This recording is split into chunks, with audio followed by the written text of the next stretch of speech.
दोस्तों, क्या आप जानते हैं कि सिगरेट पीने से हमारी बॉडी में होता क्या है जिससे कैंसर हो जाता है। और क्या आपको पता है कि शुगर की बीमारी कैसे होती है और हर चौथे बंदे को शुगर क्यों हो रही है। प्लस क्या आप जानते हैं कि हमारी बॉडी में एक ऐसी वेन है जो दिल को बंद करके हार्ट अटैक करवा सकती है। वेल, आज की इस वीडियो में मैं आपको ऐसे मेडिकल फैक्ट्स बताऊंगा जो आपको हैरान कर देंगे। तो शुरू करते हैं अपना काउंटडाउन।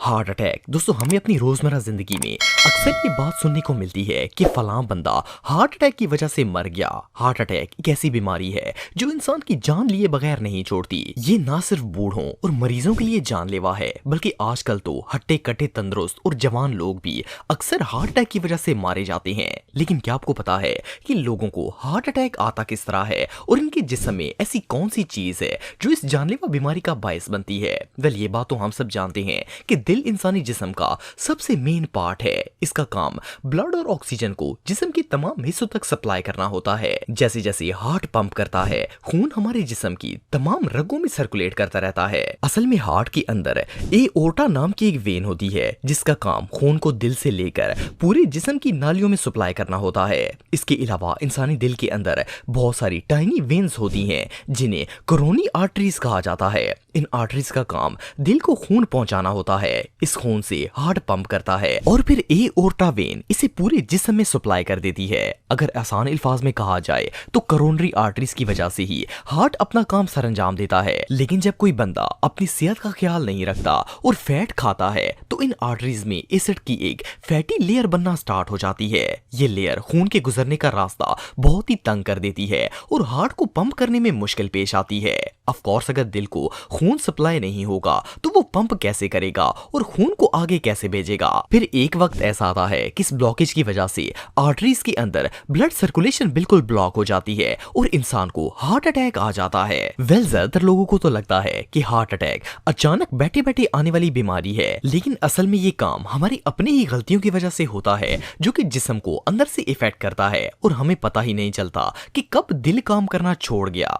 दोस्तों, आप सबने अक्सर सिगरेट के डब्बों पर गले सड़े मुंह और फेफड़े बने हुए देखे होंगे। सिर्फ इतना ही नहीं बल्कि इन डब्बों पर वाज़िह तौर पर स्मोकिंग किल्स भी लिखा होता है, लेकिन इसके बावजूद लोग सिगरेट पीने से बाज नहीं आते। वेल, ये बात तो हम सब जानते हैं कि स्मोकिंग करने से मुंह और फेफड़ों का कैंसर हो सकता है। लेकिन क्या आपको पता है कि कागज में लिपटा हुआ यह सिगरेट कैंसर का सबब बनता कैसे है। वेल, ये बात तो सब जानते हैं कि सिगरेट तंबाकू से बनता है। तंबाकू एक ऐसा सब्सटेंस है जो इंसानी सेहत के लिए काफी नुकसानदेह होता है। वैसे तो तंबाकू पीने से पूरी बॉडी ही डैमेज हो सकती है, लेकिन जिस्म का वो हिस्सा जो स्मोकिंग से सबसे ज्यादा मुतासर होता है वो लंग्स होते हैं। असल में इंसानी फेफड़ों के अंदर मिलियंस की तादाद में एयर सैक्स होते हैं जिन्हें एल्वियोली कहा जाता है। जब हम सांस अंदर की तरफ खींचते हैं तो ये एल्वियोली ऑक्सीजन को ब्लड में शामिल कर देते हैं और जब सांस बाहर की तरफ निकालते हैं तो ब्लड से कार्बन डाइऑक्साइड निकालकर एल्वियोली में चली जाती है जो हमारे सांस खारिज करने पर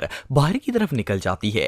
एल्वियोली के अंदर ऐसे सेल्स होते हैं जो सांस लेने पर हवा में मौजूद डस्ट पार्टिकल्स को ट्रैप कर लेते हैं और इस तरह हमारे जिस्म में दाखिल होने वाली ऑक्सीजन डस्ट और जरासीम से पाक हो जाती है। लेकिन जब कोई बंदा स्मोकिंग करता है तो इसके जिस्म में 4000 से भी ज्यादा हार्मफुल गैसेस और केमिकल्स दाखिल होते हैं जो न सिर्फ लंग्स बल्कि पूरी बॉडी को डैमेज कर सकते हैं। सिर्फ इतना ही नहीं बल्कि इसके साथ साथ सिगरेट के अंदर मौजूद तार नाम का एक ब्लैक सब्सटेंस भी फेफड़ों में दाखिल होना शुरू हो जाता है। असल में तार एक बहुत ही स्टिकी सब्सटेंस होता है जो लंग्स की नालियों में जाकर चिपक जाता है और इससे एल्वियोली के वॉल्स डैमेज होना स्टार्ट हो जाती हैं। हमारा एल्वियोली ऑक्सीजन को कार्बन डाइऑक्साइड में एक्सचेंज नहीं कर पाता, जिसकी वजह से सांस में कमी और दम घुटने जैसी शिकायत रहने लगती है। आखिर में ये मर्ज बढ़ते बढ़ते खांसी, दमा, एस्थमा और आखिरकार कैंसर की शक्ल इख्तियार कर जाता है जो कि बंदे को मौत के मुंह तक पहुंचा देता है। ये रियली बहुत डेंजरस है।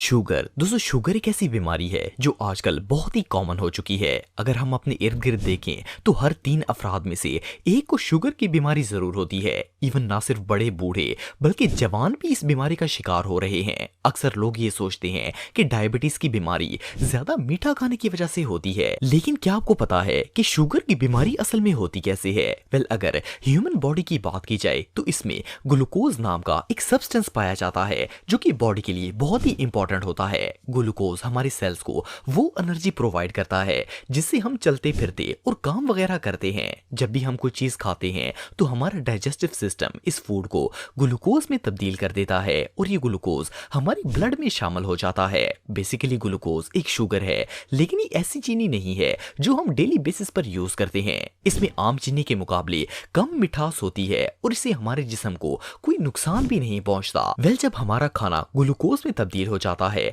तो इंसुलिन नामी एक हार्मोन इस ग्लूकोज को हमारे मसल सेल्स तक पहुंचा देता है। इंसुलिन का मेन काम इंसानी जिस्म में शुगर के लेवल को मेंटेन रखना होता है। जब इंसुलिन खाने में पैदा होने वाली ग्लूकोज को बैलेंस करके हमारी ब्लड मसल्स तक पहुंचाती है तो इससे इन्हें एनर्जी मिलती है और वो एक्टिवेट हो जाते हैं। इस तरह से हम अपने रोजमर्रा के काम बगैर थकावट के कर पाते हैं। लेकिन बाज दफा ऐसा होता है कि हमारी बॉडी में इम्यून सिस्टम लो होने की वजह से वो या तो इंसुलिन जनरेट ही नहीं करता या फिर हार्मोन्स को बहुत कम मिकदार में बनाता है, जिसकी वजह से इंसुलिन ब्लड में ग्लूकोज के लेवल को रेगुलेट नहीं कर पाती। इससे ग्लूकोज हमारे मसल्स तक पहुंचता ही नहीं है और खून के अंदर ही जमना स्टार्ट हो जाता है, जिसमें इंसुलिन के ना होने की वजह से या फिर कम होने से ब्लड में शुगर का लेवल आहिस्ता आहिस्ता बढ़ना शुरू हो जाता है और आखिरकार बंदे को शुगर की बीमारी हो जाती है। आपने अक्सर डायबिटीज के पेशेंट्स को इंसुलिन के इंजेक्शन यूज करते देखा होगा। जब शुगर के मरीज का जिस्म इंसुलिन बनाना बिल्कुल बंद कर देता है तो इन्हें इंजेक्शंस के जरिए आर्टिफिशियल इंसुलिन दी जाती है जो कि इनके ब्लड में जाकर ग्लूकोज को रेगुलेट करती है और इसे मसल्स तक पहुंचाने में मदद देती है। इसी वजह से शुगर के मरीजों को मीठा खाने से मना किया जाता है क्योंकि इनके खून में पहले ही ग्लूकोज की मिकदार बहुत ज्यादा होती है। ब्लड प्रेशर दोस्तों, हम में से बहुत से लोगों को हाई ब्लड प्रेशर या लो ब्लड प्रेशर की शिकायत होती है। बाज लोगों का ब्लड प्रेशर हाई रहता है जबकि कुछ लोग लो ब्लड प्रेशर का शिकार रहते हैं। लेकिन क्या आप जानते हैं कि बीपी हाई या लो होने की असल रीजन क्या होती है? ये बात तो हम सब जानते हैं कि इंसानी जिस्म में हर वक्त खून की सर्कुलेशन होती रहती है। दिल एक खास तनासब से जिस्म की तमाम रगों को खून और ऑक्सीजन सप्लाई करता है जिससे हमारे मसल्स अच्छे तरीके से काम करते हैं। असल में जब हार्ट खून को जिस्म की वेन्स में डिस्ट्रीब्यूट करता है तो उस वक्त इन वेन्स की दीवारों पर खून का प्रेशर पड़ता है जिससे वो फूल जाती हैं। इसे ब्लड प्रेशर कहा जाता है और ये एक बिल्कुल नेचुरल प्रोसेस है। लेकिन अगर किसी वजह से इंसानी दिल अपनी नॉर्मल रूटीन से ज्यादा स्पीड से खून पंप करना स्टार्ट कर दे तो वेन्स में ब्लड की सर्कुलेशन तेज हो जाती है और इसे हाई ब्लड प्रेशर कहा जाता है। इसी तरह खून की सर्कुलेशन स्लो होने से इंसान लो ब्लड प्रेशर का शिकार होता है। लेकिन सोचने की बात यह है कि आखिर ब्लड प्रेशर हाई या लो होता क्यों है? असल में होता ये है कि जब ब्लड वेसल्स के अंदर कोलेस्ट्रॉल या फैट जमा हो जाता है तो हार्ट को इन रगों तक खून पहुंचाने के लिए ज्यादा प्रेशर लगाना पड़ता है। इससे खून का दबाव बढ़ जाता है और हाई ब्लड प्रेशर हो जाता है। इसी तरह जब इंसान की ब्लड वेसल्स में खून थिक होकर जमना स्टार्ट हो जाता है तो इसकी सर्कुलेशन स्पीड बहुत ही कम हो जाती है और जब ऐसा होता है तो हमारा ब्लड प्रेशर काफी लो हो जाता है। एनीवे, चाहे बीपी लो हो या हाई हो, ये दोनों कंडीशंस ही काफी डेंजरस साबित हो सकती हैं।